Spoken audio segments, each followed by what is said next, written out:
Namaste, Namaskar, Sat Sri Akal, and for all the brothers and Muslim brothers and sisters, Assalamu alaikum wa rahmatullahi wa barakatuh. So first of all, I'd like to take this opportunity to thank Samsia and his family for inviting me to come here to share the knowledge with you. For those of you who don't know who I am,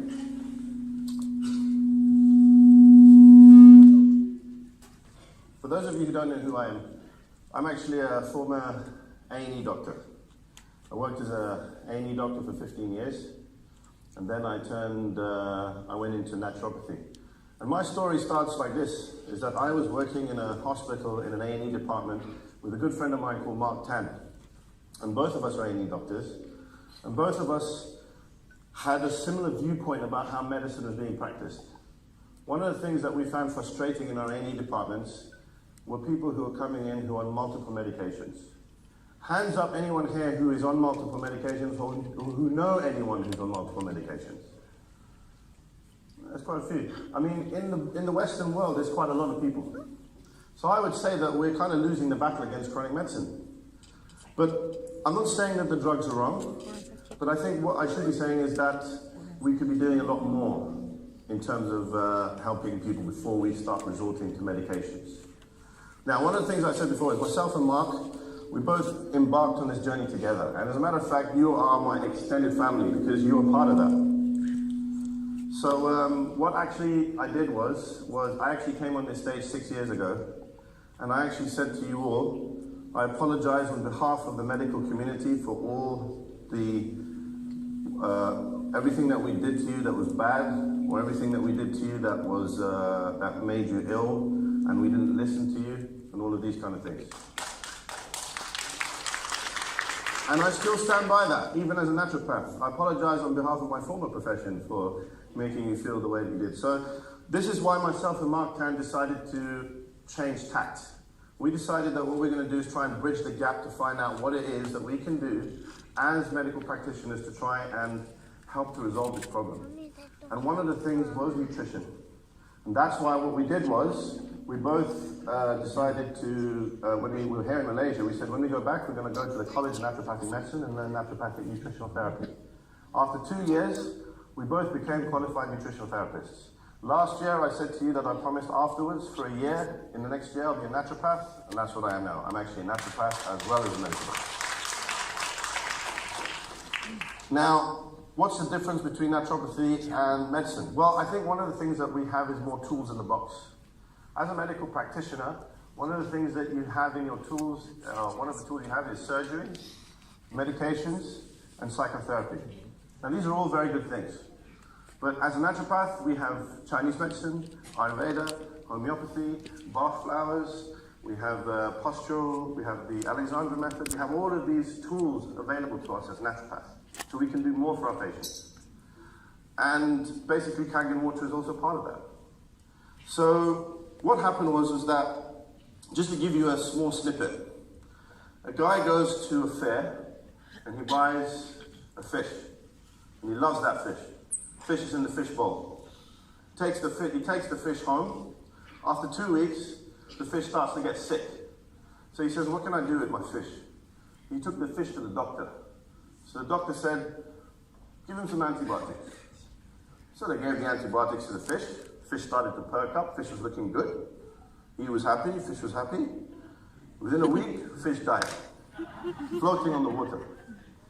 Man was very upset. So what he did was, he went and bought another fish. Took the fish home. Same thing. After 1 week, fish starts looking a little bit weary. So he says, you know what? I'm not going to take the doctor this time. I'm going to take it to a naturopath.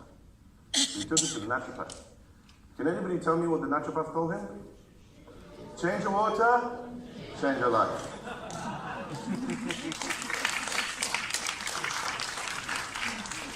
So that brings me to a very convenient subject, the subject of water. Now, who was the father of medicine? And what did Hippocrates used to say? Let thy medicine be thy food, yeah. Hippocrates was father of medicine. He said, let thy food be thy medicine, let thy medicine be thy food. I would say that the compass heading in medicine has changed drastically since then. And the reason for that is because it has suffered from three main winds: law, politics, and capitalism. These are the three things that have affected medicine. Yep. And they've also affected the agricultural industry. So what we have decided to do in naturopathy is that we can actually go back to that way of thinking. And that is what we are doing now, and that is why now I'm part of one of the best clinics in London, which we've opened up, which embraces some very, very superior technology to help in order to advance our ways in medicine. And I'll be talking a little bit about that later. But where does water come into all of this? Or where does Kangen water come into all of this? Well, one of the things that people are going to ask you is, where are the studies to show that? Where is the proof that this water is great? Has anybody had those questions thrown at them? Yeah. It's a very common question. And rightly so. In medicine, we have something called evidence-based practice. And evidence-based practice is good, it's important. It defines us, it's something which we rely on mathematics, we rely on some of these very sophisticated ways of testing in order to be able to justify why the water is good. So for example, when you have a study, you split the room up into two. You give this guy's drug A, and you give these guys the control. If drug A improves or is better than the control, then you pass the drug. Obviously, there are side effects. However, let's look at that slightly. Let's look at that in a more sort of critical way. There are many different things with it. There's many problems with that. First thing, who's funding the actual study?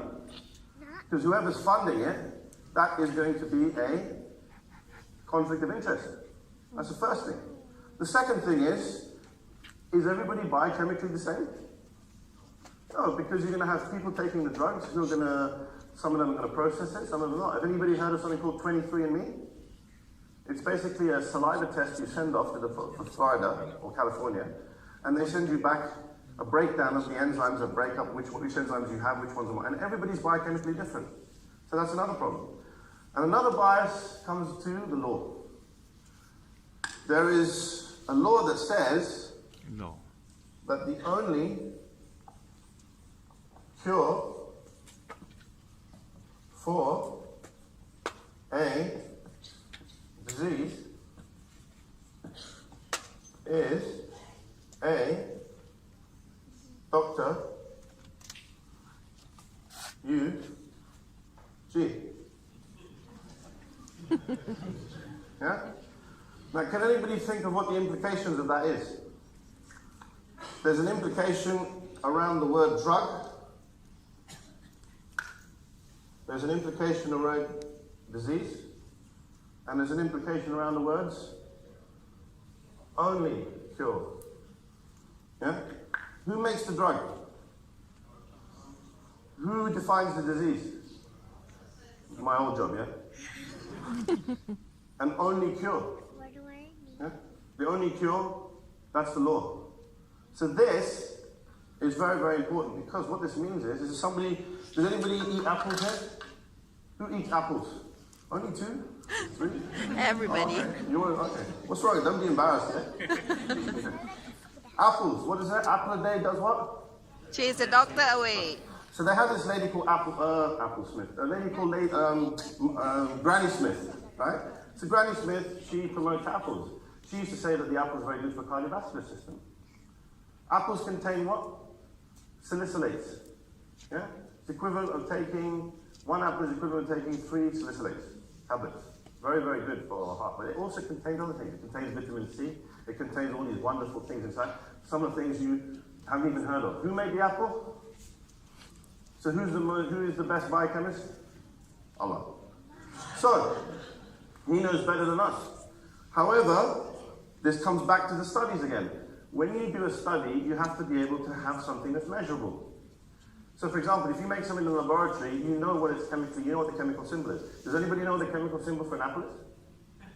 Exactly. So you can't measure it. So if you can't measure it, then you can't test it. Same goes for water. Is water just H2O? Or does it contain other minerals in it? Exactly. So one of the problems, again, you're going to have with studies is that you need to be able to measure it. So these are all the different things that we have to deal with when it comes to trying to prove things. So how do we get around this problem? we have a conflict, don't we? And how do we resolve conflict? What's the best way to resolve conflict? We have to come to common terms between you and I. How do we come to common terms? We have to go down to the molecular and cellular level. Because if we go down to the molecular and cellular level, then we can define what Kangen water is, and then we can define what it is and how it helps the people. So, what we need to do is, first of all, we need to define what Kangen water is. Can anybody tell me what the chemical symbol for Kangen water is? Is it just H2O? Okay. So H2O actually goes through something called dissociation. It goes to H plus OH minus. Yeah? Now, periodic table. So, before we do that, we need to know what this is. We need to know what this is. And we need to know what this is. Right. Now, what are the properties of Kangen water? 3 of them. Who's been paying attention? Alkalization, yeah? So that, how do you test that? pH, right. What does pH stand for? Potential hydrogen. It's actually a misnomer. pH is actually a mathematical term. If you go to pH, P actually means, ready for this? Negative logarithmic concentration of. You all understand that, yeah? Right. All of you are looking worried. Basically, the way to interpret it is just a tool. It's just a measuring tool. Yeah? It's just a ruler. It's a ruler. What are we measuring? Hydrogen. H. Are we measuring hydrogen? Who said hydrogen? Are we measuring hydrogen? That's what Google said. I've got a few things to say at Google. Okay, periodic table. Okay. Now, H is in the top left-hand corner. Once we get that input signal thing out of the way. There's H. Yeah? That's hydrogen. Hydrogen is basically an atom which contains how many neutrons? No, that's a trick question, 0. 0 neutrons. There are, however, some ones that do contain 1, 2, but majority don't, so 0. How many protons? Protons? 1. What's the charge on a proton? Positive or negative? Positive. How many electrons? What's the charge on that? Negative. These two cancel out, that's how it becomes 0. H, hydrogen. So hydrogen has got 1 atom, 1 proton, 1 electron. Now, pH, we're actually measuring just the proton, not hydrogen. So tell Google, I'll be speaking to them later, yeah? It actually should be pH plus. We're actually measuring protons. Now, yeah, oh, I can hear you guys. Right, so we're measuring protons. So what that is, H is basically 1 proton, and then you have your circulating electron. That's how we usually represent it. Yeah? Electron, positive, negative charge, yeah? So proton is just this. That is your proton. Yeah? That's what we're measuring. Now, that proton, now you're familiar with the pH, yeah? It goes from what to what? What number is the lowest? And what's the highest? 14. 14. All right. Now, the concentration of protons, now what do we call the one that's down here? Acid or alkaline? Acidic. And what do we call the one down here? Alkaline? Okay. So, is there a lot of protons in acid or just a little bit? A lot. Which one? A lot. There's a lot. So we've got to start here. Yeah? So this means high concentration of protons. And it goes down like this. And pH 9.5 is around about here. Yeah? That's your pH. Yeah? You all understand pH now? Can I move on? Okay. So that's pH. So, the next thing we talked about alkalization, alkaline water, 9.5. is basically a low concentration of protons. So now we're getting to know a little bit about what Kangen water is. Now, what's the second property of Kangen water? Microcluster. Antioxidation. What is a free radical? No, it's not ISIS, not ISIS. It's a high energy molecule, ion, or atom, which has a lot of energy. Yeah? If I was to steal money from you, how would you feel? You would. And if your life depended on it, and I ran off, you'd steal money from him, he'd steal money from him, he'd steal money from her, and it'll go all around. And do you know what that's called? Well, some people call it capitalism. It's called a chain reaction. Yeah? And that's basically what a free radical does. Now, in what form does the most powerful source of energy in the universe exist in? Sun, yeah, go on. Any advances on sun? Love, exactly. Love. It's just plain love. Now, the law of power of attraction says that if you give out love, what has to come back? And it doesn't matter when, it doesn't matter if, but what you must not do is what? Expect, not steal. Expect. You shouldn't expect. So you have to give out unconditional love. Would anybody like to see how Kangen water actually embodies that? Okay. So we've got to go back to our friend hydrogen. H. Yeah? Now, we know that hydrogen, as we said, is here. That's the drawing. One proton, one electron. Now, when it has one proton, one electron, is this atom happy? Is it happy? No. It's not happy because it has an unpaired electron. So we need to join it with another one to form H2. This is H2. Now why did I mention H2? Because Kangen water which you drink, remember that diagram I drew before, which the H2O, which dissociates? It goes from H2O, goes to H plus H minus, plus OH minus. In Kangen water, we lose this, the one that we drink. So we've got more of this. Okay? So Kangen water actually contains OH minus. This, H plus, actually gets joined to two electrons to form H2. This plus this is Kangen 9.5. Okay? H2, active hydrogen. Now, free radicals. Periodic table.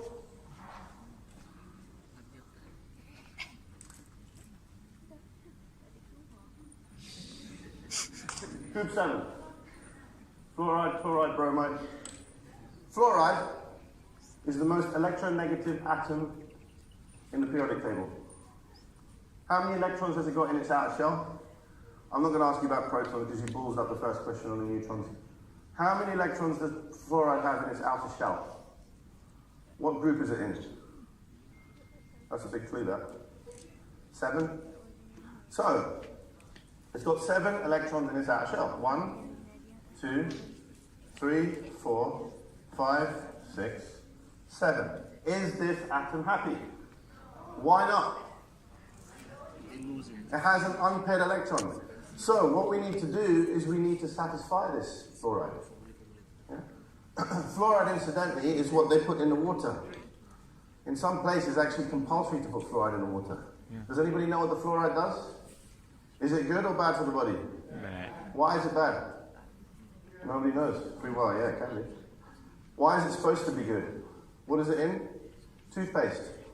So if you're not taking any fluoride, non-fluoride toothpaste, God help you. Because what fluoride does, it actually goes into the pineal gland and causes corrosion, calcification, increased calcification in the pineal gland. And pineal gland, historically, and even through the years, has been associated with being able to have ability to have intuition. You women know more about that than us. The intuition, female intuition, will come from that. So, fluoride, yeah? So what we need to do is to try and... So this thing will rip electrons from wherever it gets hold of it. So in order to be able to neutralize it, that's where active hydrogen comes in. H2 has 2 electron share. What it does, it separates, provides love to the fluoride, unconditionally, and then everything's solved. Solves the problem. Yeah? So if you'd given me money, we wouldn't be in this problem in the first place. You have to spread the love. So, that is antioxidation. The last thing we want to talk about is, what's the other properties? Microcluster. Microcluster, right. Now, microcluster, if you go up to a physicist and tell him that Kangen water is microcluster, he's going to laugh at you. He's going to say, what? It doesn't make sense. Because what it is, it's a terminology that we use to try to define something about the property of the water, and it's a very good way of doing it.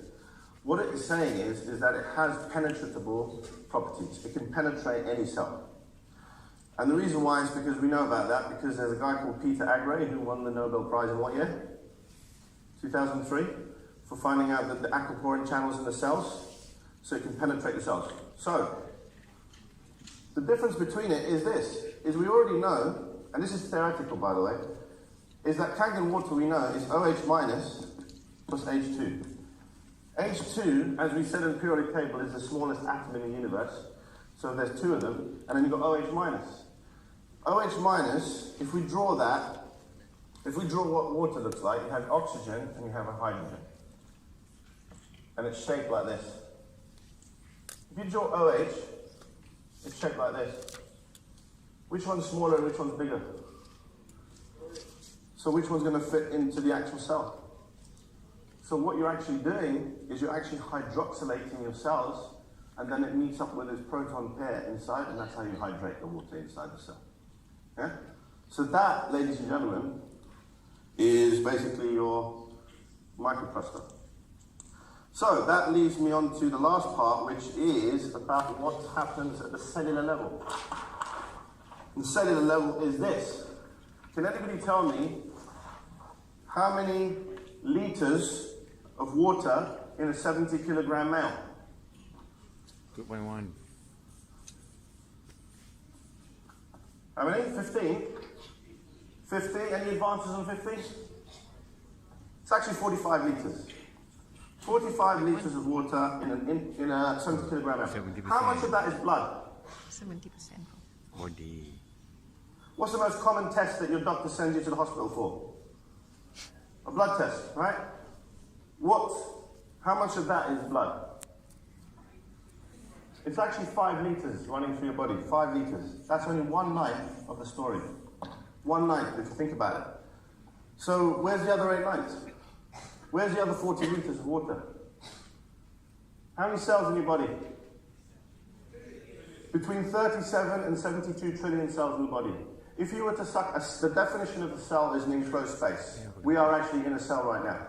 If we were to take every single one of those cells and extract all the fluid from each one of them, you would get 25 liters in the intracellular space. That leaves 15 in the extracellular space, which is known as the interstitial fluid. Now, at my clinic, we have a machine that can actually measure the interstitial fluid in our body. And it actually now this is where the studies come in. We can actually show that by drinking Kangen, we increase the intracellular fluid in our bodies. Yes, wow. So anybody who drinks this water will actually increase the fluid intracellularly, and therefore what happens if you do not increase the fluid intracellularly? What happens if your extracellular fluid is more? Anybody know what happens to the body on a physiological level? If you have less water in the intracellular fluid and more outside, what happens? Dehydration, which leads to increased histamine. And increased histamine leads to inflammation. Inflammation means that you'll be susceptible to anything. So if you have stress, if you have anxiety, all of those things, the food that you eat, it increases inflammation. And inflammation is one of the causes of pathology. So we can actually define then that if we drink the water, then we increase our intracellular fluid, stop the histamine, and if we stop the histamine, then we get health, no disease. So that's that one. Extracellular fluid, interstitial. Now the last thing I want to say before we leave is, you guys heard of Otto Heinrich Warburg? He's a guy that said that cancer has to survive in a acidic or alkaline environment. Which one? Acidic. So you need an alkaline environment. What's the pH of blood? Between 7.35 and 7.45. If you alkalize the blood, it becomes alkalosis. But remember, this is only 1/9 of the story. So therefore, the water is going away into all the rest of the cells. So Kangen water, how much of that is going to end up in the blood? Probably about this much. This much is going to end up intracellularly, this much is going to end up extracellularly. Yeah? So the majority of it is getting where? Intracellular space. So it doesn't affect the blood. That's why you don't get an alkalosis. So if anybody asks you, if you drink the water, you're going to get an alkalosis, no. It's not like drinking ammonium hydroxide. Yes? It's not like drinking oven cleaner. So, pH 7.35 to 7.45. Now, the blood happens to try to regulate this pH very, very strictly. Because when we eat the foods, it acidifies the blood. So what do we need to do? We need to draw it on something else. Periodic table, please. You're running away now. Okay. What it is that on the left-hand side, you should have kept the periodic table up. Anyway, on the periodic table, on the far left, if I remember this, you've got hydrogen, helium, there you go. Right. Top left-hand corner, where you've got here sodium, magnesium, potassium, calcium. Those are known as the alkaline. These are called metabolic alkalis. So what that means is, where you've got blood running in here, it draws on that. So for example, what do you get in muscle? Which one of those? 4. What do you get in muscle? You get magnesium. Magnesium gets drawn in here. In the bone, which one of those in the bone? Last time I drew this, it was really bad. Try and do it properly. Right, calcium gets drawn in here. The cell, how much is high concentration of potassium inside or outside? It's got to be one of the other guys. In or out? Who's in? Hands up, who's in? Potassium. Who's out? Right, and we've got a lot that don't know. Potassium is high on the inside of the cell, that gets drawn in. And outside the cell is sodium, that gets drawn in. So all of these gets drawn in to try to maintain this alkalinity so it stays on this side, towards 7.45. What happens is, this is what happens in pathology. So all of these areas become more acidic. And if you get increased acidification, then what can happen? You get cancer can grow. So to reverse that, if you're drinking alkaline water, which some of it does get into the blood, it's going to neutralize this, bring it back to alkaline, and all these are going to go back. So magnesium will go back to the muscles, calcium will go back to the bones, potassium will go back into the cell, sodium will go into the extracellular space. So then you solve this problem by drinking that. We had a lady, 2014, she was diagnosed with stage 3 lymphoma. She was given 3 weeks to live. She'd already had 2 cycles of chemotherapy. She was on to her 3rd. And they said to her, all the cancer cells came back. And then they said to her that we can offer you chemotherapy, but there's only a 25% chance of survival. So what she did was she gave up. She said to Mark, I'm sorry, I'm going to put my affairs in order. I can't be doing this anymore. So we said to her, listen, why don't you try this? Go and drink this pH 11.5. Kangen 11.5. Husband was a chemist, biggest skeptic in the world. But he was given the job of driving down all the way 40 miles to pick up this water every day, back and forth, back and forth.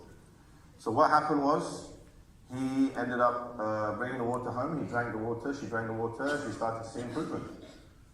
She wasn't expected to live into New Year's Eve of 2015. So she went to see her doctor in 2015, January the 2nd. And the doctor was shocked to discover that the cancer cells had regressed on one side of the body. All the lumps had gone down. But then what happened 2 months later, she was improving. If anybody knows any cancer patients, what they do is they send them to places where they can do things like yoga and all these kind of classes. Yoga is very intense. She couldn't last even 20 minutes. Most people, it was an hour class. But when she started drinking this water, her energy levels went up because what does the cell do? If you optimize the cell intracellularly, then it does the job that it's supposed to do, which is to produce product. One of those is serotonin, melatonin. And so you've got to think of a cell as a factory. If we're all working together in this factory, how are we going to increase productivity? We're going to keep all of you happy. We're going to feed you. We're going to make sure the temperature's right. If we cool the temperature down, are you going to work better? No. We are wind oil. Some of you might, but not all of you. If it's really freezing cold, you don't want to work. If you're not eating food, you're not going to work. It's the same with the pH. So you optimize the pH, produces serotonin. Serotonin is for energy, melatonin helps you sleep. Those are the two side effects of carrying water. And also you pee a lot as well. So with this lady, she was doing that, energy levels went up. Guess what the family decided to do? They went and bought a competitor machine. She started drinking the water, and what happened? All the cancer cells came back. So what happened was, we were quite mortified by it. So what we said was, listen, it's up to you. So she went, she drop kicked that machine, and she went and bought herself a Kangen I think she went for the K actually, or SD501. I think it was the SD501. She got the SD501, and she also bought the turmeric as well. Yeah? She started drinking this. Within 3 months, she went into complete remission. Today, she's digging holes in her allotment, growing plants like what she used to do, and she's living a very peaceful life. On that note, I'd like to end. Thank you very much.